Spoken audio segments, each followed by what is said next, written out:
Misi hidup luar biasa bermula. Luar biasa? Luar biasa? Luar biasa? Apa yang dikatakan dengan misi hidup luar biasa ni? Ini adalah komik one shot. Cover dia sangat cantik. Dia macam minimalist macam tu tau. Komik ni mengisahkan tentang Miya Kamata. Dia merupakan seorang pelukis dan juga ilustrator komik yang dah hidup sendirian selama 20 tahun. Memang hidup dia kerja. Sampai satu tahap dia rasa burn out. Dia rasa penat sangat. Rasa macam dah tak boleh lah, kena buat sesuatu. Nak pergi jalan-jalan, nak pergi luar negara. Tapi tak boleh sebab tak ada cuti panjang.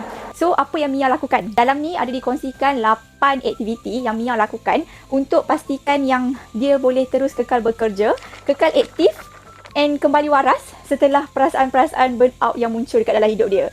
Kongsikan cara korang nak menikmati aktiviti luar biasa tu. Contoh yang ni kan, mandi yang luar biasa. Kan, macam mungkin ada hari kita mandi macam biasa je, cuba kita buat luar biasa sikit. Kita buat lain daripada yang lain sikit. Miya ni dia menikmati trip gacha Metropolitan Tokyo. Kadang-kadang kita kena take a break sekejap dan kita jadi pelancong dekat tempat sendiri. Okay, so buku ni, Slice of Life, sangat sesuai untuk siapa-siapa yang tengah rasa burnout ataupun rasa macam dah tak seronok buat kerja yang korang minat selama ni.